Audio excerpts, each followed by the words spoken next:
So hello everyone, welcome to my channel. तर आज आपण बनवणार आहोत झुणका आणि मी भाकरीची रेसिपी याआधी अपलोड केलेली आहे. ती जर तुम्ही पाहिली नसेल तर मी कॉमेंट सेक्शनमध्ये लिंक नक्की टाकेन. तर त्यासाठी झुणका बनवण्यासाठी मी इथे सर्वप्रथम मिरच्या घेतलेल्या आहेत आणि त्यानंतर लसूणही घेतलेले आहे. लसणाचे साधारणपणे 10 ते 12 पाकळी इथे मी घेतलेले आहेत. आता इथे लसूण आणि मिरच्या आपण बारीक करून घेऊया. तुमच्याकडे जर हिरव्या मिरच्या असतील तर त्या तुम्ही वापरल्या तरी चालतील. आणि मी आता ह्याच्यामध्ये मीठही थोडंसं घालून घेणार आहे. मीठ घातल्यामुळे मिरची लवकर बारीक होते, त्यामुळे मी इथे मीठ घालून घेतलेलं आहे. आता इथे आपण मिरची आणि लसूण बारीक करून घेतलेले आहे. आता कढईमध्ये साधारणपणे मी आता 2 चमचे तेल घालणार आहे. आणि तुम्ही जर आपल्या चॅनलवर नवीन असाल तर आपल्या चॅनलला लाईक, शेअर आणि सबस्क्राईब नक्की करा. तर आता मी ते 3 चमचे तेल घातलेलं आहे. आता याच्यामध्ये आपण जो मिरची आणि लसणाचे मिश्रण बारीक केलं होतं ते घालून घेऊया आणि इथे गॅस मीडियमच ठेवायचा आहे. आता इथे आपण मिरची नीट तळून घेऊया. आणि कोणी कोणी भाकरीची रेसिपी पाहिली आहे तेही कॉमेंटमध्ये नक्की सांगा. आणि तुम्ही कधी झुणका भाकरी खाल्ली आहे का ते हेही नक्की सांगा. तर आता इथे आपण मिरची नीट हलवून घेऊया आणि आता इथे मी गॅस मिडियमच ठेवलेला आहे.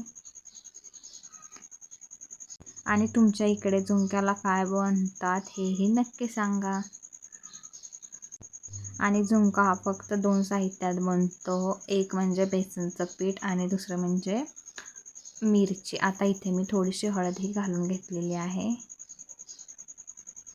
आता हळद ही इथे नीट मिक्स करून घेऊया.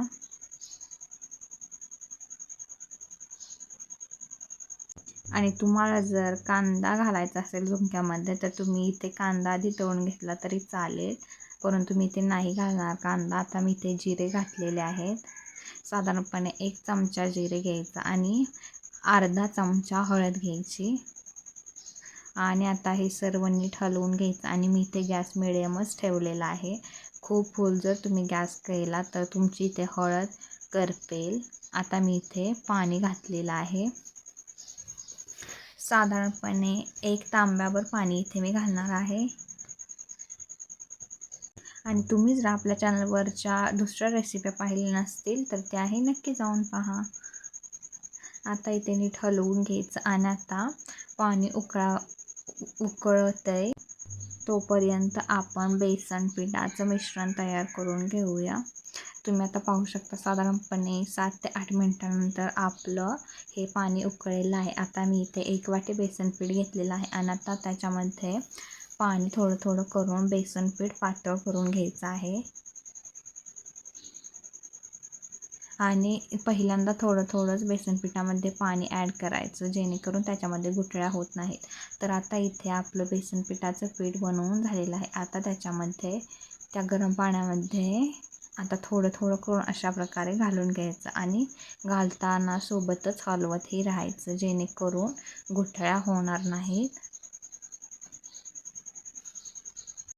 आता इथे सर्व बेसन पिठात मी घातलेलं आहे आणि त्याच्यानंतर साधारणपणे 10 ते 12 मिनटं अशा प्रकारे मी हलवत राहणार आहे. तुम्हाला जर खूप घट्ट झुणका बनवायचा नसेल तर तुम्ही गॅस बंद केला तरी चालेल, परंतु मी मीडियम असा झुणका बनवणार आहे.